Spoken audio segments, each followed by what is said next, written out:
Si tu es décoratrice, décorateur d'intérieur ou même architecte d'intérieur, sache que les devis refusés font partie de l'aventure. Moi, c'est Priscilla, décoratrice d'intérieur, mais aussi coach business mentor pour les décoratrices et architectes d'intérieur. C'est un peu bizarre, j'aide mes concurrents, mais je suis totalement OK avec ça parce que je pense qu'il y a suffisamment de projets à faire en France et au-delà pour que je puisse moi aussi aider d'autres personnes à réaliser leurs rêves, c'est-à-dire de vivre de leur passion.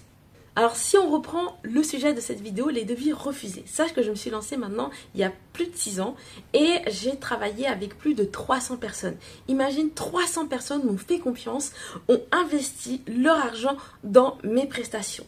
Mais sache que pour avoir ces 300 personnes, j'ai réalisé bien plus de devis, bien plus, d'accord? Et ça, il faut que tu sois au clair avec ça. Tous tes devis ne seront pas validés. C'est comme ça, ok? L'idée maintenant, c'est d'aller travailler justement ce pourcentage, ce ratio de nombre de devis que tu fais par rapport au nombre de devis qui sont validés, ce qu'on appelle le taux de conversion. Et j'aimerais déjà te poser une question. D'après toi, pourquoi certains devis sont refusés? C'est justement cette question que j'ai posée dans ma communauté en ligne. Donc, j'ai créé une communauté pour les archis et les décorateurs d'intérieur. L'accès est offert. Si tu veux nous rejoindre, tu cliques sur la description et tu verras le lien pour candidater, ok? Et j'ai posé cette question et ce qui est ressorti, en tout cas, des quelques réponses que j'ai eues, c'est souvent qu'on attribue ça à la faute du prospect. Il n'avait pas l'argent, etc. Ok. Très bien, ça peut arriver. Donc ça peut arriver que oui, il y ait des personnes qui n'aient factuellement pas l'argent ou qui ne souhaitent pas investir, ne valorisent pas les prestations d'une décoratrice ou d'une architecte d'intérieur. En tout cas, moi, ça m'est arrivé. Avant, sur mon site internet, je ne mettais pas du tout mes prix. Et je me retrouvais parfois à converser avec des personnes qui pensaient que c'était 50 €. Clairement, c'est pas 50 €. Et si aujourd'hui tu souhaites faire appel à mes services et que tu veux mettre juste 50 €, on ne pourra pas travailler ensemble, ok? Et l'idée, c'est que cette petite minorité, elle est vraiment très petite. C'est très rare que ça soit ça la raison principale, ok? Et tout ça pour te dire que finalement, avec mes 6 années d'expérience, oui, il y a une minorité de personnes qui sont un peu touristes, voilà. Mais dans la majorité des cas, en tout cas pour les personnes qui ont un réel projet, qui ont une réelle problématique, qui font l'effort de comparer, d'aller rechercher des décoratrices, d'aller regarder sur le site, etc., qui vraiment ont envie d'optimiser leur mètre carré, qui veulent par exemple investir dans l'immobilier, mais qui veulent être rentables rapidement.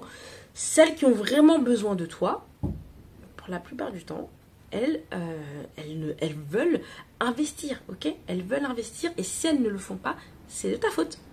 Oui, oui, oui, c'est de ta faute et justement, on va voir ça tout de suite. Avec les 5 raisons, d'accord, les plus courantes qui font que tes devis ne sont pas validés. Première raison, le prix. Donc, tu vas me dire, mais t'es bizarre, juste avant, tu m'as dit que c'est pas le prix. Oui. Il y a certaines personnes qui n'ont pas le budget. Tu sais, c'est factuel. Il y a des personnes, elles avaient prévu tant et elles ne peuvent pas mettre plus. Ok, mais en fait, c'est pas ça qui joue. Ce qui joue, c'est qu'en fait, tu n'as pas su démontrer la valeur. Quand tu lui présentes tes services, elle se dit, mais ça vaut pas tout ça. Ça vaut beaucoup moins. C'est ça qui joue en fait. Et aussi, deuxième truc, c'est que la plupart des pros se sous-vendent. La plupart des pros pratiquent des tarifs très très très bas, d'accord? Et ça pour 2 raisons. Donc il y a les premiers qui vont tarifer bas par manque de confiance, par peur ou sinon par méconnaissance. Ils savent pas, ils sortent du salariat et on est dans un mode de calcul qui est différent. Ils vont peut-être tarifer autour des 10-15 € de l'heure. Ils restent sur une modalité de salariat tout en oubliant l'URSSAF qui passe derrière, les impôts, etc. Donc voilà. Et puis il y a ceux qui tarifent bas par stratégie. Comme ça, j'aurai des clients facilement. Comme ça, voilà, je sors un peu du lot. C'est la pire des manières, en fait, d'avoir une stratégie de bas prix si tu n'as pas un niveau industriel. D'accord? Qu'est-ce que ça veut dire? Si tu fais tes prestations à 100, 150 €, pour pouvoir te rémunérer correctement, tu vas devoir en faire des prestations. Mais oublie pas ce qu'on s'est dit tout à l'heure, le taux de conversion. Tous les prospects que tu vas avoir ne vont pas forcément devenir clients. Donc ça veut dire que tu vas devoir trouver énormément de prospects, convertir énormément de clients et servir tout ce beau monde. Et ton temps n'est pas illimité. D'accord? Souvent, on est tout seul au début. D'accord? Donc, c'est pas le bon plan. Ça peut être le bon plan si tu veux juste arrondir tes fins de mois et que tu as un emploi à côté. Mais sinon, si tu veux en faire une activité principale, c'est pas le bon plan. D'accord? Et troisième chose, sache que les personnes qui veulent pas beaucoup investir, en tout cas les clients qui recherchent qu'un prix, généralement, tout le monde te le dira, tous les entrepreneurs te le diront, ce ne sont pas les meilleurs clients. C'est des personnes ultra exigeantes, et relous, voilà. On va résumer, ils sont relous. Donc voilà, donc le prix, ça peut aussi jouer. Et puis aussi, y a quelque chose qui est un peu contre-intuitif. Sache qu'il y a des personnes, en tout cas celles qui valorisent les prestations de jeunes décoratrices, elles vont trouver ça hyper bizarre si tu as des prix trop bas. Elles vont se dire c'est bizarre, je m'attendais à plus. Peut-être qu'elle n'est pas trop compétente cette personne. Je vais peut-être faire appel à une autre personne. Et ça c'est réel, hein, c'est réel. Donc attention au prix. Ça peut être vraiment une raison qui fait que ton devis n'est pas validé. Deuxième raison, le manque de clarté. Tu envoies ton devis, on comprend rien. On comprend rien. Tu mets par exemple des mots vraiment compliqués, très métier, très technique, d'accord? Phase d'esquisse, avant-projet sommaire, on comprend rien, d'accord? Parle le même langage que tes prospects. Simplifie, ok? Tu as appris ça en cours, d'accord? MMI Déco, CEF, tout ça, c'est cool, hein? Mais traduis, fais la traduction, d'accord, pour que tes prospects comprennent là où tu veux en venir. Moi, j'aime bien, quand je fais appel à une prestation, de savoir comment ça va se passer, ça va être quoi les délais, je vais avoir quoi comme livrable, ça sera quoi les bénéfices. Voilà, je veux savoir là où on m'emmène et déjà me projeter dans la prestation. Et souvent, voilà, les devis, on comprend rien. On comprend rien, à part le tarif en bas, voilà, on comprend rien, d'accord? Donc, c'est le manque de clarté. Et ça, c'est dû justement à un point qu'on verra juste après.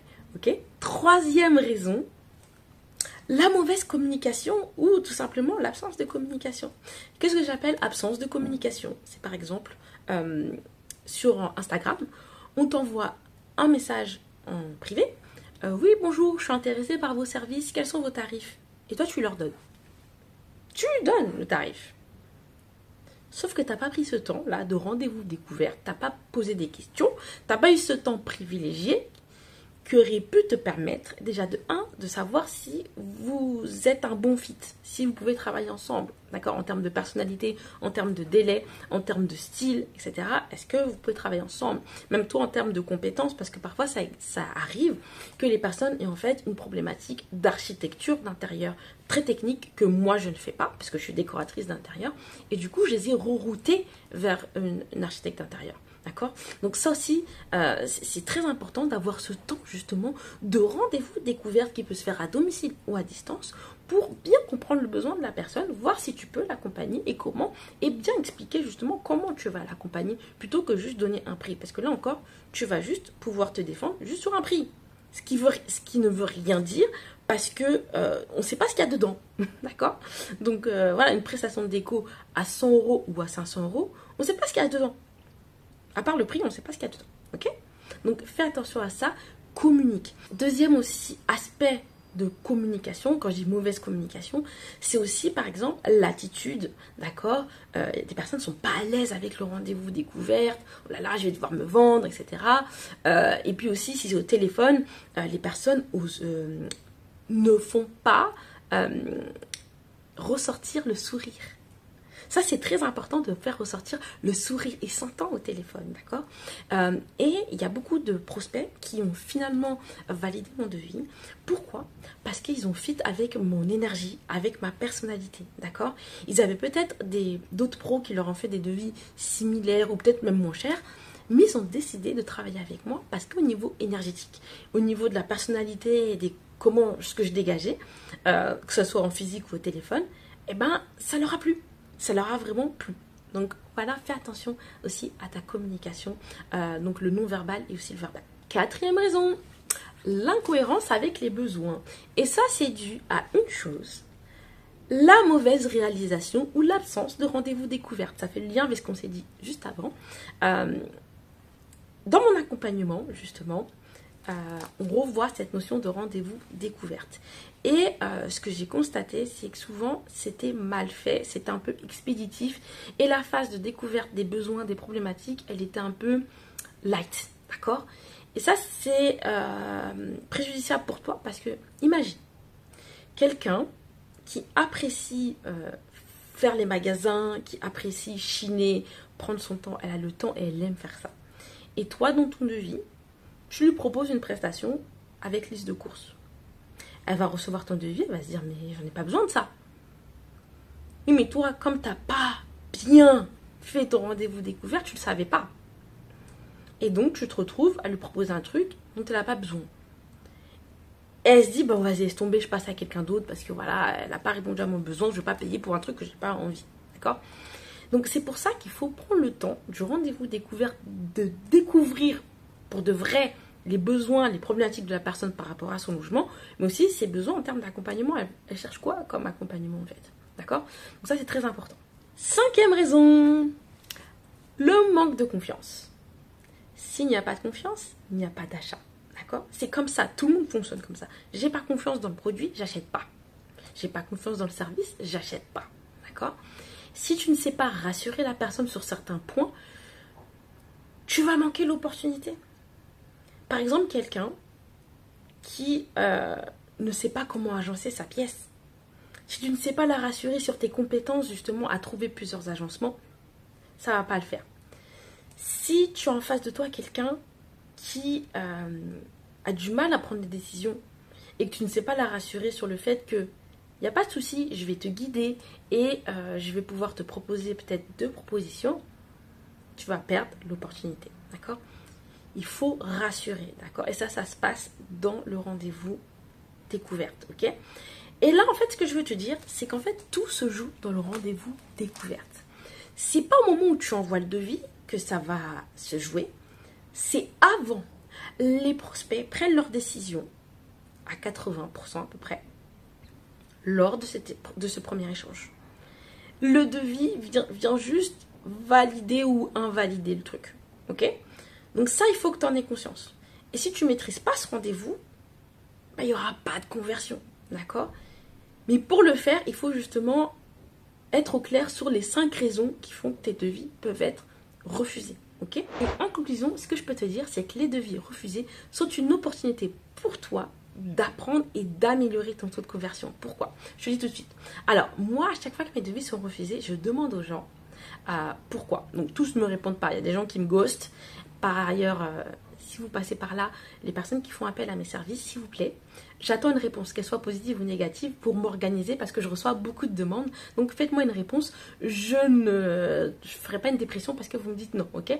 Très bien, je ferme la parenthèse. Donc, demande au prospect pourquoi.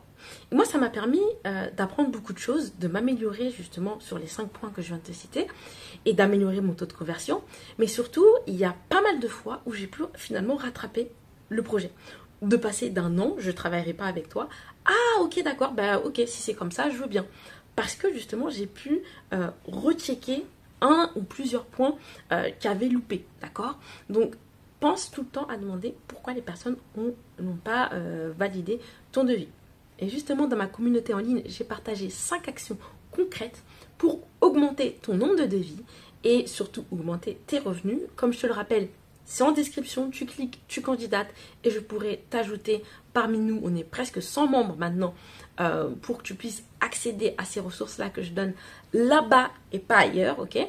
Et si tu veux aller plus loin, j'ai créé l'accompagnement Pop My Business où on revoit tes tarifs, tes offres, comment prospecter, comment communiquer sur Instagram, etc. Mais si on fait le lien avec notre vidéo du jour, on revoit le rendez-vous découverte. Comment ça se passe? C'est quoi les étapes? Quelles questions tu dois poser? Dans quel ordre?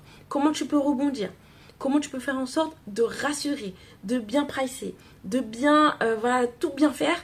Et surtout, à la fin, tu as une simulation avec moi. C'est-à-dire qu'on se met en situation, moi je suis un prospect et toi tu es dans ton rôle de décoratrice ou architecte d'intérieur et on fait une simulation qui me permet par la suite, moi, de te donner des pistes pour réajuster et vraiment que tu deviennes la boss du rendez-vous découverte. N'oublie pas, si cette vidéo t'a fait plaisir, t'a apporté de la valeur, like et mets un petit commentaire. Et je te dis à bientôt pour une prochaine vidéo. Ciao, ciao!